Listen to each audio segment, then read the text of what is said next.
I texted my son is in the emergency room, and my wife replied, I'm busy with my parents having a barbecue. Can't leave right now. I stared at my phone in the hospital parking lot. My 12-year-old had just collapsed during soccer practice. Severe dehydration, the paramedic said. His lips were blue. Coach was panicking, and all I could think about was getting to my boy. I called her immediately, straight to voicemail. Then again, still nothing. A third time, declined. I rushed inside and found my son hooked up to an IV, looking pale and scared. Where's Mom? He whispered. I squeezed his hand and lied. She's on her way, buddy. But she wasn't coming. I knew that now. 20 minutes later, she posted an Instagram story. There she was, laughing with a margarita while my mother-in-law grilled burgers. The caption read, family first, family first. The irony made me sick.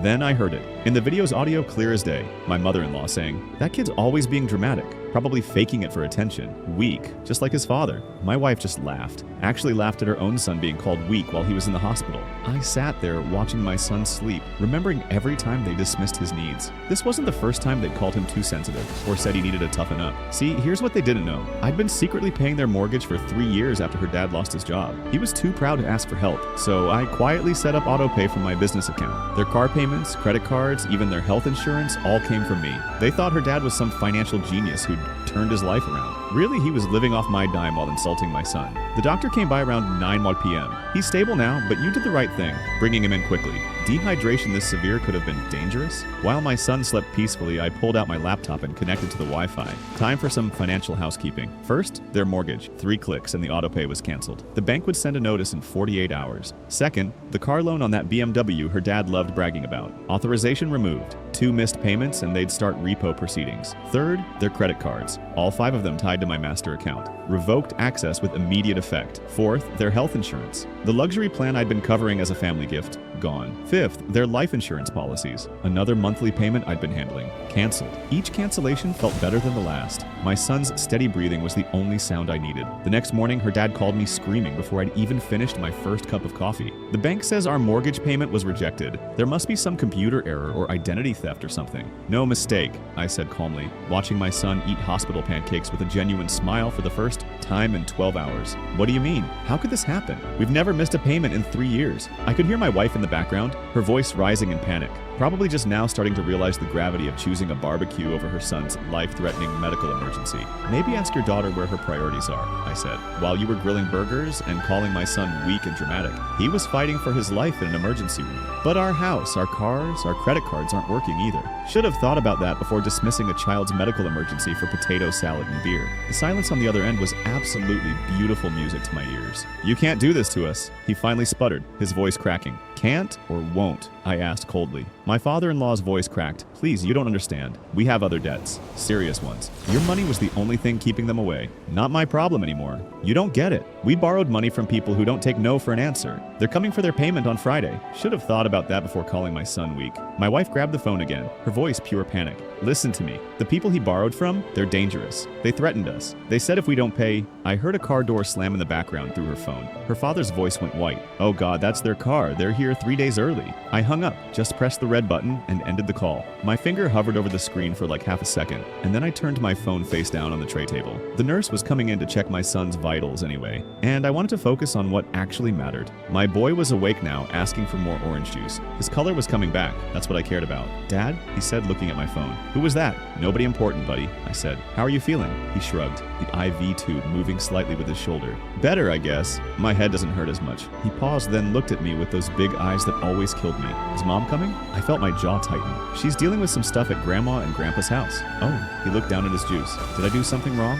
What? No. Why would you think that? I don't know, he said quietly. Grandma always says I complain too much, that I should be tougher, you know? Maybe if I just kept playing, Mom would have... Stop. I put my hand on his shoulder. You did nothing wrong. You were seriously dehydrated. You could have died if Coach hadn't called 911. My voice came out harder than I meant it to. Don't ever think you need to tough it out when something's wrong, okay? That's not strength. That's stupidity. He nodded, but I could tell he wasn't totally convinced. Years of my mother-in-law's toxic garbage had already done its damage. The doctor came back around 10 a.m. with discharge papers and instructions for monitoring his fluid intake over the next few days. Keep him hydrated, make sure he rests, and if you notice any dizziness or confusion, bring him back immediately, she said, handing me a stack of papers. He's a lucky kid. You got him here fast. Thanks, Doc, I said. My phone had been buzzing nonstop in my pocket, but I ignored it. We got my son dressed and into the car, and honestly, the drive home was the most peaceful 20 minutes I'd had in months. He fell asleep in the passenger seat, his head resting against the window. I kept glancing over to make sure he was breathing okay. We pulled into the driveway around 11:30. No other cars there, thank God.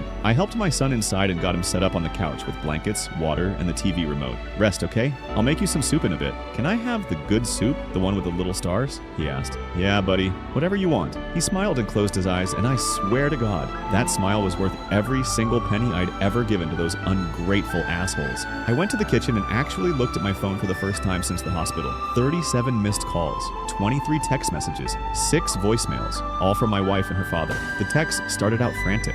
Please answer. This is serious. They're here. We need to talk now. Then they got angry. How could you do this to my parents? You're being cruel. This is not okay. And finally, desperate again. Please, I'm begging you, just call me back. I deleted them all without responding, started heating up a can of soup, the one with the little star-shaped pasta, and honestly felt pretty damn good about my life choices. My phone rang again. My wife. I let it go to voicemail, then it rang again, and again. On the 4th call, I picked up. What? Oh, thank God, she said, her voice shaking. I've been trying to reach you for hours. You need to come over here right now. My dad's in serious trouble. No. What do you mean, no? These men are at the house. They're threatening him. They want their money, and if we don't pay them today, they said they'll take everything. The house, the cars, everything he uses for work. Sounds like a him problem. Are you serious right now? Her voice pitched higher, that tone she got when she was about to lose it. This is my father we're talking about. Yeah, the same father who called our son weak yesterday, while he was in the hospital. And you laughed. Silence. Then, I wasn't laughing at that specifically. Really? Because I have the video. I saved it before you deleted your Instagram story. Want me to play it back for you? That's not fair. You're twisting everything. I'm not twisting anything, I said, stirring the soup. I'm just done being the ATM for people who treat my kid like garbage. Our kid, she corrected. He's our son, and I'm sorry, okay? I should have come to the hospital. I know that now, but this is bigger than that. These men are dangerous. They have guns. My dad owes them $15,000 and they want it today. Then I guess he better find $15,000 today. He doesn't have it. You know he doesn't have it. That's why we need your help. I laughed. Actually laughed. My help? Where was your help yesterday when our son was scared and alone? Where was your concern then? I made a mistake. Is that what you want to hear? I made a terrible mistake, and I'm sorry. But right now, my father's life is in danger, and you're the only one who can fix this. Not my circus, I said. Not my monkeys. I hung up again and turned my phone off completely. The soup was ready, so I poured it into a bowl, grabbed some crackers, and brought it all to my son. He was awake, watching some cartoon I didn't recognize. Thanks, Dad, he said, taking the bowl carefully. No problem, bud. You need anything else? Nah, I'm good. He blew on a spoonful of soup, then looked at me. Dad, are you and Mom fighting? Kids are too perceptive, man. We're having some disagreements, yeah. Is it because of me? No, I said firmly. It's because of grown-up stuff that has nothing to do with you. You just focus on getting better, okay? He nodded and went back to his soup. I sat in the chair across from him, just watching him eat. Normal kid doing normal things. That's all I wanted for him. Not this toxic garbage about being tough and not showing weakness. Just a regular childhood where he felt safe to ask for help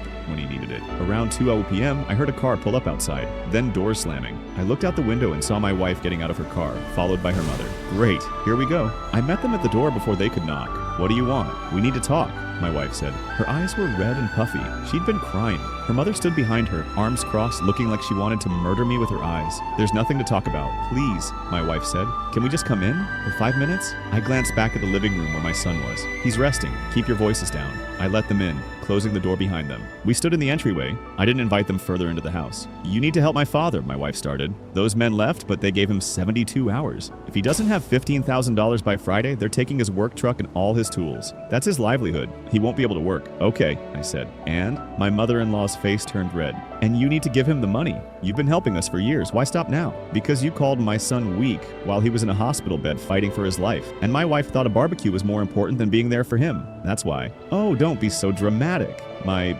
mother-in-law said, waving her hand dismissively. The boy is fine. Kids get dehydrated all the time. It's not like he was dying. He could have died. The doctor said so. Severe dehydration can cause organ failure, seizures, death. But you wouldn't know that because you were too busy grilling burgers and shit-talking a 12-year-old child. I will not be spoken to like this in your home, she said. Then leave, I said flatly. Nobody's forcing you to stay. My wife put her hand on my arm. Please, I know you're angry. I know I messed up. But this isn't about me or my mom. This is about my father's life. These are dangerous men. They will hurt hurt him. Then I have a proposal, I said. I'll consider helping. Maybe. But first, you need to do something for me. Anything, my wife said quickly. Go in there and explain to our son why you chose a barbecue over his medical emergency. Look him in the eye and tell him why Grandma and Grandpa's cookout was more important than being with him when he thought he might die. My wife's face went pale. I can't. Why not? Because it's not. I didn't choose them over him. It wasn't like that. Then what was it like? Because from where I'm standing, he called you 3 times. You declined his last call. You posted an Instagram story laughing and having fun while he was in the ER. So explain it to him. Help him understand. She looked at her mother, then back at me, her mouth opening and closing like a fish. I don't know what to say. Then I guess we're done here. I moved toward the door to show them out, but my wife pushed past me into the living room. My son looked up from his soup, surprised. Mom? He said. She stood there, fidgeting with her hands. Hey, sweetie, how are you feeling? Better, he said carefully. Are you okay? You look sad. I'm fine, baby.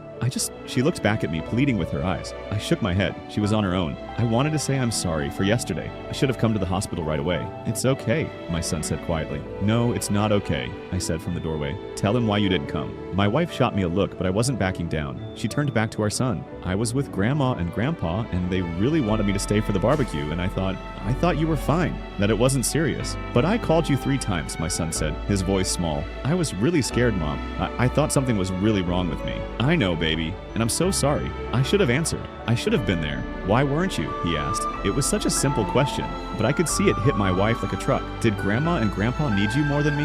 My wife's eyes filled with tears. No, of course not. You're the most important thing in the world to me. Then why didn't you come? She opened her mouth, but nothing came out. She literally couldn't find the words. How do you explain to your kid that you chose your parents' feelings over his actual well-being? You can't. Not in a way that makes sense. My mother-in-law, who had been standing in the hallway, apparently couldn't take it anymore. Oh, for heaven's sake. Honey, your mother was trying to keep the peace with family. Sometimes adults have to make hard choices. You understand that, right? So the cookout was more important than me? My son asked, his voice breaking. Nobody said that, my mother-in-law snapped. Stop being so sensitive. You're fine now, aren't you? This is exactly what I'm talking about. You're too dramatic about everything. Get out, I said, right now. Get the hell out of my house. Excuse me? She said, turning to face me. You heard me. Leave now, before I call the police. My wife was crying now, ugly crying, the kind where you can't breathe right. Mom, please, just go. I'll call you later. I will not be thrown out like some kind of criminal, my mother-in-law said. You, she pointed at me, are tearing this family apart with your selfishness. The door is that way,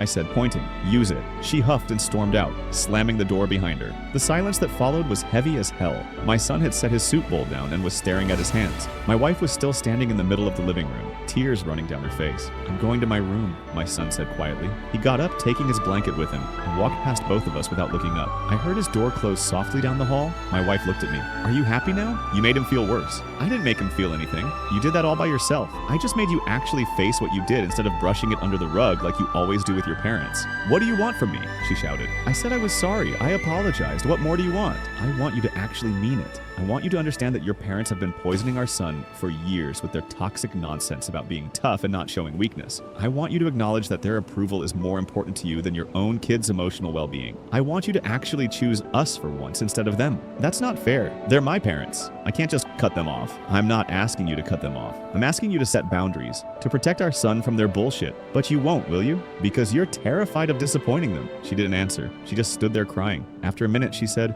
will you help my father or not? No. He could die. He could also stop gambling with loan sharks. His choices, his consequences. Fine, she said, her voice cold now. Fine, I'll figure it out myself. She grabbed her purse and headed for the door. I'm staying at my parents' house tonight. Good, I said. Take all the time you need. She left without another word. I stood in the empty living room for a minute, then went to check on my son. His door was closed, but I could hear him crying softly on the other side. I knocked gently. Hey, bud, can I come in? Yeah, came the muffled reply. I opened the door. He was lying on his bed, face down in his pillow. I sat on the edge of the bed and put my hand on his back. I'm sorry you had to hear all that. Is Mom mad at me? He asked without looking up. No, she's mad at me. And herself probably, but not you. None of this is your fault, okay? You need to know that. Grandma said I'm too sensitive. Grandma is wrong, I said firmly. Being sensitive isn't a weakness. It means you care about things. It means you're human. Don't ever let anyone make you feel bad for having feelings. He rolled over and looked at me. His eyes were red. Are you and Mom getting divorced? The question hit me hard, even though I'd been expecting it. I don't know, buddy. Maybe. We have a lot of stuff to work out. Is it because of me? No, it's because of me and her parents and a lot of complicated grown-up stuff that has nothing to do with you. I squeezed his shoulder. But no matter what happens between me and your mom, you're stuck with me forever, okay? I'm not going anywhere. He nodded and wiped his eyes. Can we watch a movie or something? Yeah, absolutely. Pick whatever you want. We went back to the living room and spent the rest of the afternoon watching some action movie he'd been wanting to see. Around dinner time, I ordered pizza. We ate it on the couch, and for a few hours, things felt almost normal. Later that night, after my son had gone to bed, I turned my phone back on. The messages started flooding in immediately. More from my wife, a few from her father, and several from numbers I didn't recognize. Probably other family members who'd heard their version of events. I didn't read any of them, just deleted them all and went to bed. The next morning, Friday, I woke up to my phone ringing at 6:20 a.m. My father-in-law's name flashed on the screen. Against my better judgment, I answered. What? Please, he said. His voice was rough, like he hadn't slept. Please, I'm begging you. They took my truck last night, just took it right out of my driveway. They said if I don't have the money by tonight, they're coming back for more. They know where I live. They know where my wife is. Please, you should call the police. I can't call the police. These aren't the kind of people you call the police on. You don't understand. They're connected. They'll hurt my family. Maybe you should have thought about that before you borrowed money from criminals. I know, he shouted. I know I screwed up, okay? I have a problem. I'm a gambling addict. I've been hiding it for years and it finally caught up with me. I'm sorry I called your boy weak. I'm sorry I've been a terrible grandfather. I'm sorry for all of it, but please don't let my mistakes get my family hurt. I sat up in bed, rubbing my face. How much do you still owe them? $8,000. They took my truck as a down payment. That was worth about $7,000 to them. But if I don't have $8,000 in cash by 8 p.m. tonight, they said they're coming for my tools, my equipment, everything. And probably worse, sell the BMW. What? That BMW you love so much. The one I've been making payments on for 3 years. Sell it. That should get you close. I can't. That's my wife's car. Then I guess you're screwed, I said, and started to hang up. Wait, okay, I'll sell it. But I won't get $8,000 for it. Maybe 6 if I'm lucky.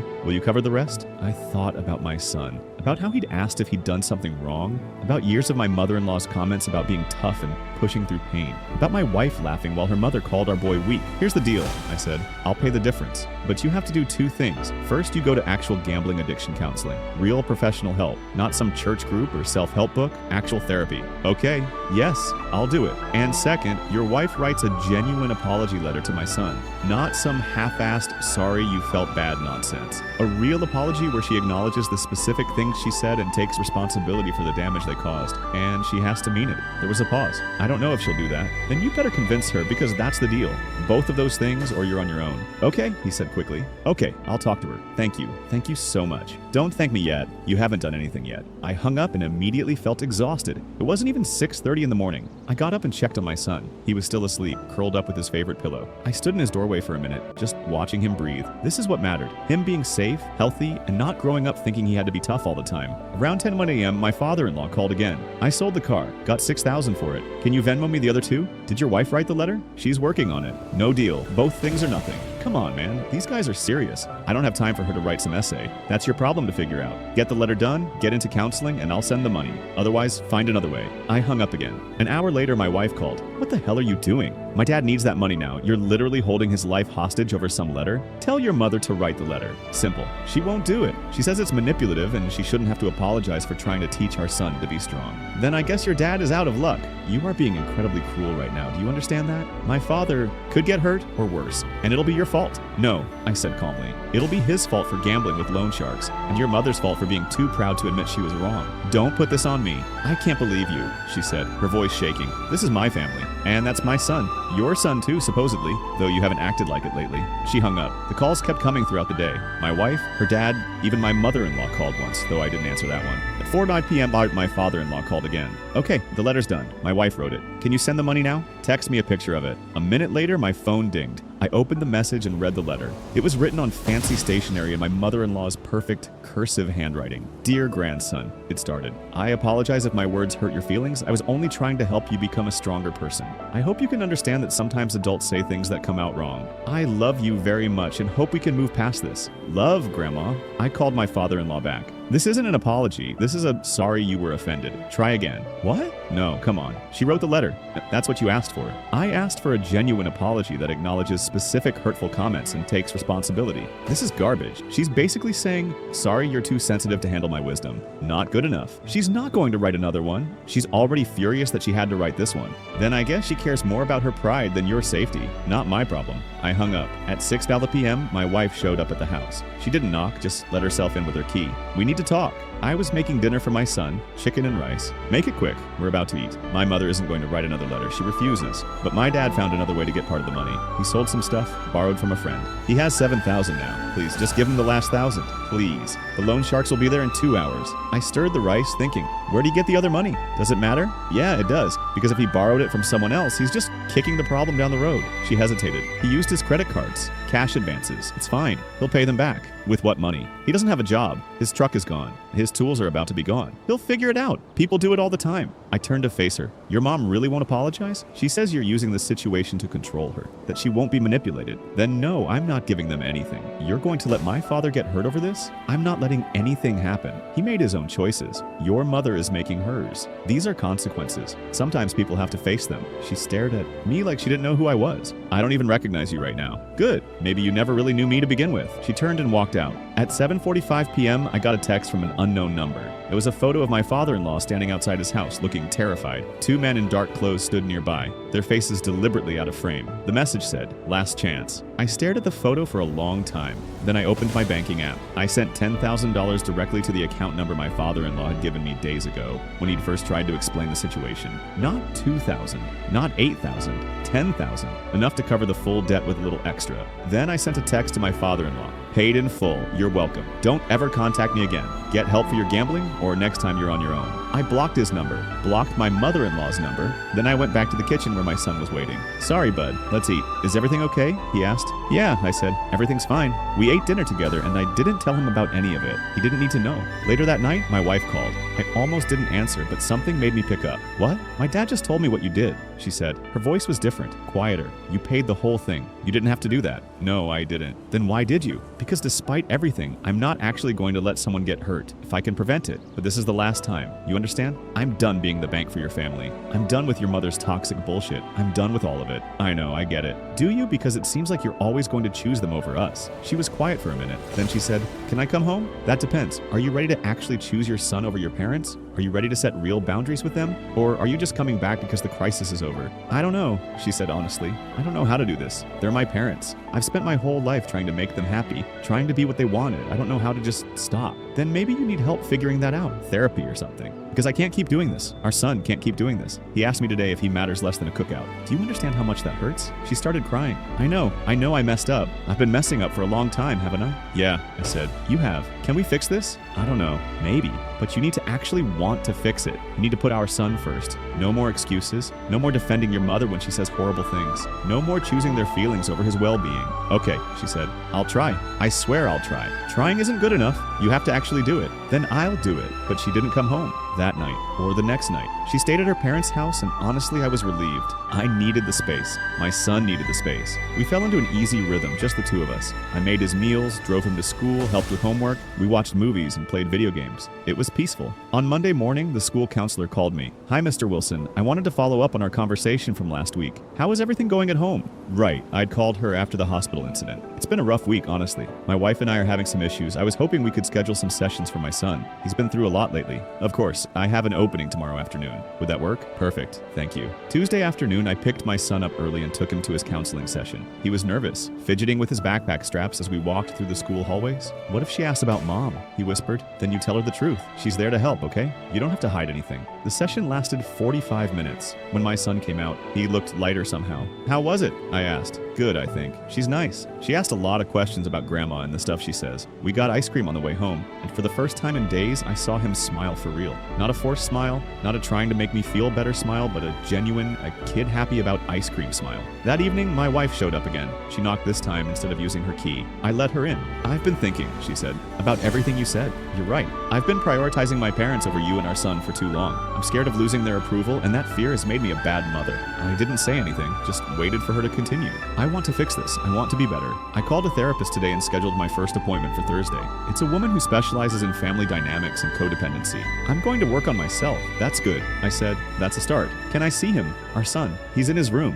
Go ahead. She went down the hall, and I heard her knock softly on his door. I couldn't hear what they said, but after about 10 minutes, she came back out. Her eyes were red again. He's so guarded with me. He wouldn't even look me in the eye. What did you expect? You chose a barbecue over him when he was in the hospital. That's not something you just get over. I know. I told him I was sorry. I told him I was going to do better, but I don't think he believes me. Then prove it. Show him over time. Words don't mean anything if your actions don't back them up. She nodded and left. Over the next few weeks, things started to shift, slowly. My wife came by every few days, always asking permission first, always respectful of the space. She attended my son's soccer game the following Saturday and cheered loudly from the sidelines. She started bringing lunch to school for him on Wednesdays, his favorite sandwiches from that deli he liked. She also started therapy and stuck with it. I know because she'd tell me bits and pieces when she visited. My therapist says I have this pattern of people-pleasing that goes back to childhood. My parents were always critical, always telling me I needed to be better, do more. So I've spent my whole life trying to earn their love instead of just expecting it as a given.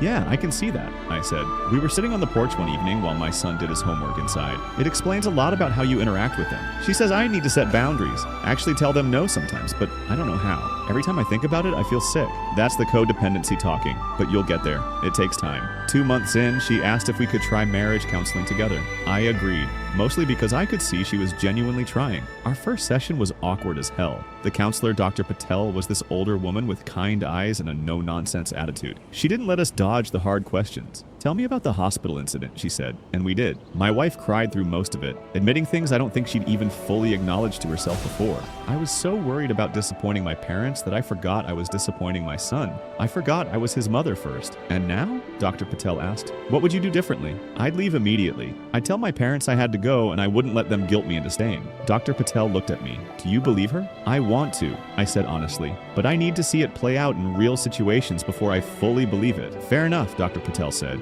We had sessions every week for the next month. We talked about boundaries, communication, my wife's relationship with her parents, my tendency to shut down emotionally when I'm angry. It wasn't easy, but it was progress. Around month 3, my mother-in-law called my wife and demanded she come over immediately for some family emergency. My wife called me afterward, her voice shaking but proud. I told her no. She wanted me to drop everything and come help her reorganize her closet. Said it was urgent. I told her I had plans with you and our son, and I couldn't make it. She got mad, said I was choosing you over family. I told her you and our son are my family and her closet could wait. How do you feel? I asked. Terrified. Ite, but also kind of good? Is that weird? No, that's exactly how you're supposed to feel. My father-in-law, true to his word, had been attending gambling addiction meetings. He sent me updates every few weeks, just short emails letting me know he was still going, that he'd been sober from gambling for X number of days. He never asked for money or responses, just updates. After 3 months, he asked if he could write a letter to my son. Not to apologize, because he'd tried that before, but just to tell him he was working on being better. I thought about it for a day, then agreed, with the condition that the letter couldn't ask for forgiveness or expect a response. The letter arrived a week later. My son read it at the kitchen table while I watched. It was simple and honest. Dear grandson, I want you to know that I'm working on myself. I've been going to meetings to help with my gambling problem, and I'm learning a lot about why I made the choices I did. None of those reasons excuse what I said to you or how I made you feel. You were never weak. You were never dramatic. You were a kid who needed help, and I was too caught up in my own problems to see that. I don't expect you to forgive me or even respond to this letter. I just wanted you to know that I'm trying to be better, and that I'm sorry. I hope someday I can be the grandfather you deserve. My son folded the letter carefully and put it in his desk drawer. Do you want to write back? I asked. Not yet, he said. Maybe later. Is that okay? That's perfect, bud. You don't owe him anything. Take all the time you need. 6 weeks into therapy, my wife's therapist suggested she might want to consider limiting contact with her mother until she'd done more work on her boundaries. My wife agreed and told her mother she needed some space. The reaction was exactly what you'd expect. My mother-in-law called my wife dozens of times, left angry voicemails, sent long text messages about betrayal and ungrateful children. She even posted on Facebook about how some children abandon their parents when they need them most. My wife showed me one of the texts that said, "After everything I've done for you, this is how you repay me? By choosing that man over your own mother? You're making the biggest mistake of your life. What are you going to do?" I asked. Nothing, my wife said. My therapist says responding will just fuel her need for drama, so I'm going to let her be angry. It's not my job to manage her emotions. That was huge. I told her I was proud of her, and I meant it. Around week 8, my mother-in-law showed up at my sister's house, where I'd been staying with my son for a few weeks to give everyone space. She must have found out somehow where we were. My sister called me at work. "Your mother-in-law is here. She's demanding to see your son. Don't let her in. I'll be there in 20 minutes. I left work early and drove straight there. When I arrived, my mother-in-law was standing on the front porch, arguing with my sister through the screen door. "I have a right to see my grandson," she was shouting. "Actually, you don't," I said, walking up behind her. She whirled around. "Hugh, this is all your fault. You've turned my daughter against me. You've kept my grandson from me. Nobody's keeping anyone from anyone. Your grandson doesn't want to see you. You called him weak. During a medical emergency, you've spent years telling him his feelings don't matter. Why would he want to see you? I was trying to help him, to make him stronger.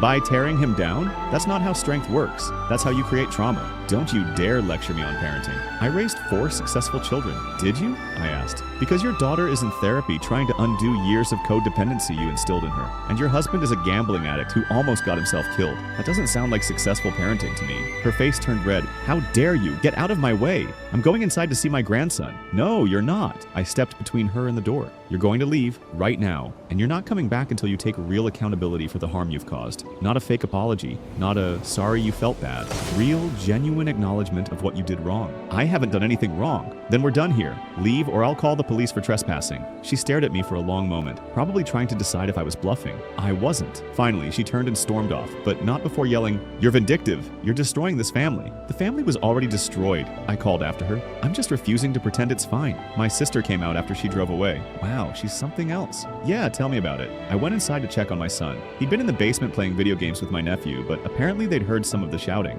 "Was that Grandma?" he asked. "Yeah. Is she mad at me?" "She's mad at me. And herself, probably. Though she doesn't realize it yet. But none of that is your fault, okay?" He nodded, but I could tell he was upset. My sister made us all dinner that night, and we tried to keep things light. But later, when I was tucking my son into bed, he said, "Dad, do you think Grandma will ever say sorry for real?" "I don't know, bud. Some people have a hard time admitting when they're wrong. It doesn't mean you did anything to deserve how she treated you." "I know. I just wish she could see it." "Me too." That weekend, my wife completed 6 weeks of therapy and asked if we could meet to talk. We went to a coffee shop, neutral territory. She looked different, lighter, more confident somehow. "I've been working through a lot in therapy," she said. "Understanding the patterns I learned from my parents. How their conditional love taught me that I had to earn affection by being perfect and never disagreeing with them. How I passed that same toxicity onto our son without even realizing it. It takes guts to face that," I said. "I want to try again. With you. With our marriage. But I need you to know that I'm setting real boundaries with my parents now. My mother and I aren't speaking, and that might continue for a while. My dad and I talk occasionally, but I've made it clear that any relationship we have depends on him respecting my boundaries and continuing his recovery. And what about our son? Him first, always, no matter what. That's my promise to you. I know I have to prove it, and I will. But I need you to give me the chance." I thought about it, about the past few months, about the therapy, the changed behavior, the genuine effort. "Okay, we can try,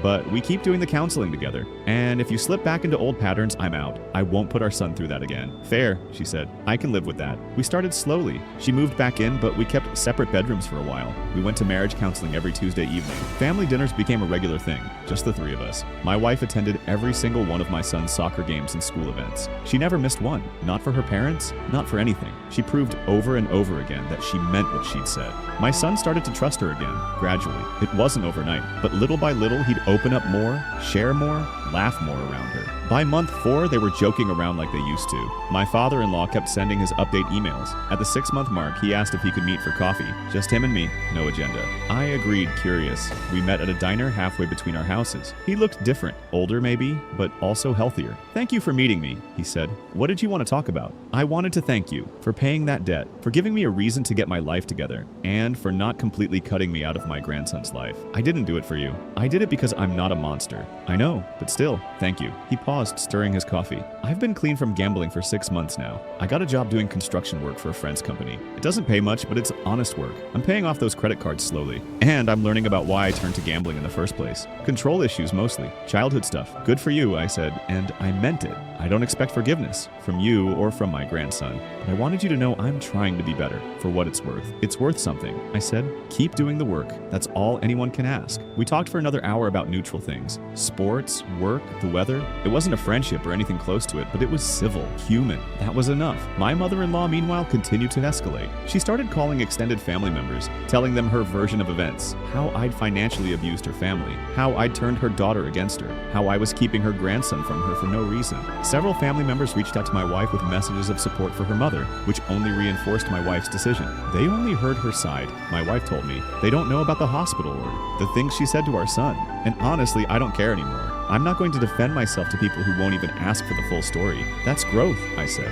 Week 12 of marriage counseling, Dr. Patel asked us how we'd handle it if my mother-in-law showed up during a family event, demanding to be included. I'd ask her to leave, my wife said without hesitation. And if she refused, I'd call the police. My son's well-being comes first, always. Dr. Patel looked at me. How do you feel about that answer? I believe her, I said, and I did. By month 4 of working things out, we'd fallen into a good rhythm. Not perfect, but good, real. We moved back into the same bedroom, started going on date nights once a week. Remembered why we'd fallen in love in the first place? Underneath all the family drama and dysfunction, my son's therapy was going well too. His counselor told me he was processing things in a healthy way, learning to identify and communicate his feelings instead of bottling them up. He'd even started calling his mother Mom again instead of her first name, which he'd started doing after the hospital incident. One evening, about 16 weeks in, my son asked if he was allowed to see his grandfather. That's up to you, bud. Do you want to? Kind of. I read his letter again. He sounds like he's trying. And Dad, you always tell me people deserve second chances if they're really trying to change. That's true, but you don't owe him anything. If you're not ready, you don't have to. I think I want to try it. But can you be there? Of course. We set up a meeting at a park, neutral ground. My father-in-law showed up 10 minutes early looking nervous. When my son approached, you could see the relief on his face. Hi, my father-in-law said. Thanks for giving me this chance. Hi, my son said, staying close to me. They talked for about half an hour, mostly surface stuff. School, soccer, video games. My father-in-law didn't try to force anything or bring up the past. He just listened, asked questions, and let my son control the conversation. At the end, my son said, thanks for coming, and for going to those meetings and stuff. I'll keep going, my father-in-law said. I promise. We left, and on the drive home, my son said, that was okay. He seems different. Good different or bad different. Just different. Like he's actually trying, you know? Yeah, I know. Over the following weeks, they met up a few more times. Always with me present, always brief. It wasn't a deep relationship or anything, but it was something. Progress. Meanwhile, my mother-in-law had stopped reaching out directly, but was still spreading stories through the family grapevine. My wife's aunt called one day, her voice dripping with judgment. I can't believe you're abandoning your mother when she needs you most, after everything she's done for you. My wife, for the first time ever, didn't back down. Aunt Linda, did my mother tell you what she said to my son while he was in the hospital? Well, no, but did she tell you how she called a sick 12-year-old weak and dramatic? I'm sure she didn't mean, did she tell you how I chose a barbecue over my son's medical emergency because I was afraid to disappoint her? Silence. I didn't think so, my wife said. I'm not abandoning my mother. I'm setting boundaries to protect my son. If she chooses to see that as abandonment, that's her choice. But I'm done explaining myself to people who won't even listen to the full story. She hung up, and I saw tears in her eyes, but also strength. That was hard, she said. But you did it. Yeah, I did. At month 5, my wife's therapist suggested it might be time to try limited contact with her mother again, but only if certain conditions were met. My mother-in-law would need to acknowledge wrongdoing, commit to changing her behavior, and respect our boundaries going forward. My wife drafted an email outlining these terms. She sent it to her mother and waited. The response came 3 days later. It was long, defensive, and full of justifications. I can't believe you're making me grovel for permission to see my own family. I've done nothing wrong except try to raise my grandson right. If you can't see that, then maybe we don't need a relationship at all. My wife read it once, then deleted it. Well, that's that. How do you feel? I asked. Sad, but also relieved. I tried. She chose not to meet me halfway. That's on her, not me. Our marriage counseling continued through month 6. Dr. Patel was impressed with our progress. You've both done significant work, she said. The question now is whether you want to continue therapy or if you feel ready to move forward on your own. We decided to continue just once a month instead of weekly. Insurance covered most of it, and honestly, it felt good to have that neutral space to check in and address things before they became problems. By month 7, my son's relationship with my father-in-law had grown steady. They'd meet for lunch every other week, sometimes at a restaurant, sometimes just grabbing burgers and sitting in a park. My father-in-law was consistent, reliable, and never pushed for more than my son was ready to give. One day, after one of these lunches, my son told me, Grandpa asked if he could come to my game next weekend. I said yes. Is that okay? It's your call, bud. If you want him there, then he can come. My father-in-law showed up to the game and sat in the bleachers, not trying to sit near us, just watching. When my son scored a goal, he cheered louder than anyone. After the game, my son ran up to him, grinning. Did you see that? I did. That was incredible. They high-fived, and I saw genuine joy on both their faces. It wasn't perfect. It wasn't what it could have been if none of this had happened, but it was real and honest, and that counted for something. Meanwhile, my mother-in-law's stubbornness cost her. She cut herself off from her own daughter rather than admit fault. She missed her grandson's birthday, his soccer championship, his middle school graduation ceremony, all because she refused to say, I was wrong. My wife grieved the loss, worked through it in therapy, but she never wavered on her boundaries. I gave her the chance, she'd say.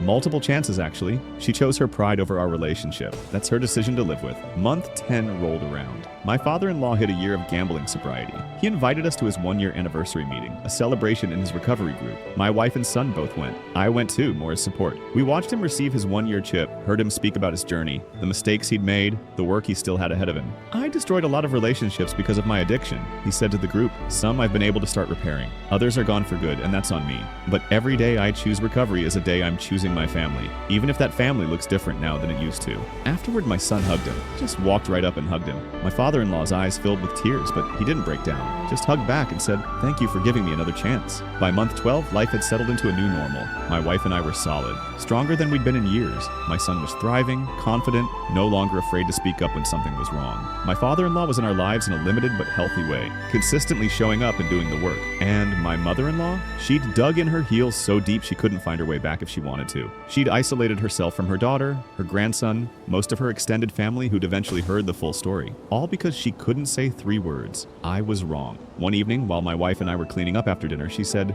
"Do you ever regret how everything happened with my parents?" "No," I said honestly. "I regret that it had to happen, but I don't regret protecting our son." "Me neither," she said. "I just wish my mom could see what she's missing. He's such an amazing kid and she's choosing pride over knowing him. That's her loss, not ours." She nodded, wiping down the counter. "You know what's crazy? I'm happier now than I've been in years. Even with everything that happened, even losing my relationship with my mom, I'm happier because I'm not constantly trying to please people who can't be pleased. I'm just being a good mom to our son and a good wife to you. That's enough. That's more than enough," I said, pulling her into a hug. "That's everything." My son came into the kitchen then, asking if he could stay up an extra hour to finish a movie. We said yes, joined him on the couch, and watched it together as a family. No drama, no tension, no walking on eggshells, just us, doing regular family things. The movie was some superhero thing he'd been wanting to watch for weeks. About halfway through, during a commercial break, he looked at me and said, "Dad, I'm really glad things are better now." "Me too, bud. I was scared for a while that you and Mom would split up for real." My wife reached over and took his hand.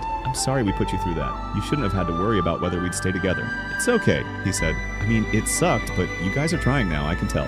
"We are," I said, "and we're going to keep trying. That's a promise." He nodded and went back to watching his movie, but I could see him relax into the couch cushions like he'd been holding tension he could finally let go of. When the movie ended, he went to bed without argument, actually brushing his teeth and everything. My wife and I stayed on the couch for a while after, just sitting in the quiet. "I was thinking," she said after a few minutes, "about my mom. What about her? Part of me keeps hoping she'll reach out, that she'll realize what she's missing and actually do the work to make things right. But another part of me knows she probably never will, and I need to be okay with that." "You don't have to be okay with it right away," I said. "It's okay to grieve the relationship you wish you had." "I know. My therapist says the same thing. It's just hard, you know? I spent my whole life trying to be the perfect daughter, and it was never enough. Now I've stopped trying, and she'd rather have no relationship than admit she was wrong. That's not a reflection on you. That's all her." She leaned her head on my shoulder. "I know, but it still hurts." We sat there for a while longer, not talking, just being together. Eventually we went to bed, and for the first time in over a year, things felt stable.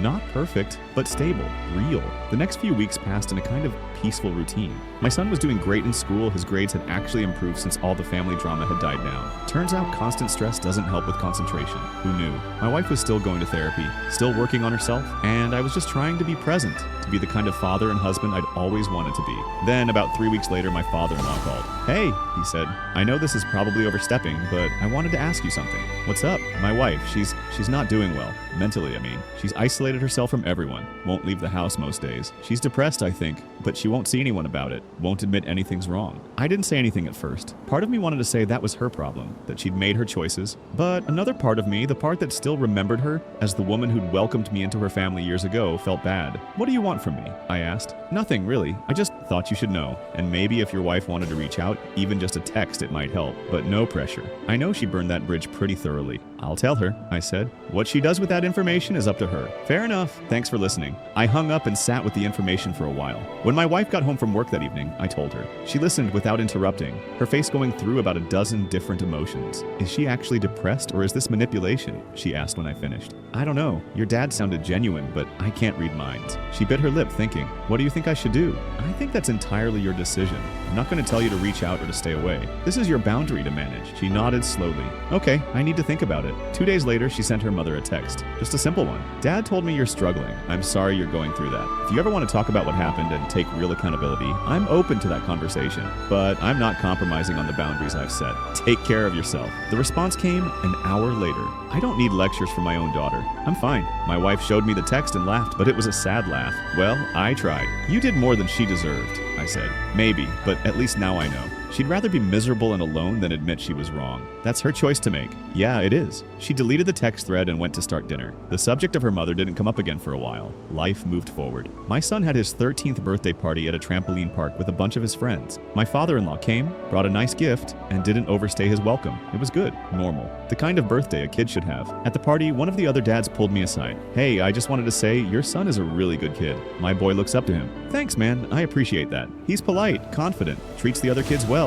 Whatever you're doing, keep it up. I thanked him again and watched my son bouncing with his friends, laughing and goofing around. No fear, no anxiety about being too sensitive or too weak. Just being a kid. That's all I'd ever wanted for him. The months kept passing. Month 14, 15, 16. My wife and I hit our 16th wedding anniversary and actually celebrated it. Went to a nice dinner, talked about the future, remembered why we'd chosen each other in the first place. Things weren't perfect, but they were good, really good. My son started talking about high school, about trying out for the soccer team there. My father-in-law offered to help him practice on weekends, and my son agreed. They'd meet at a local field, just the two of them, working on footwork and strategy. It was nice seeing them build something real, together.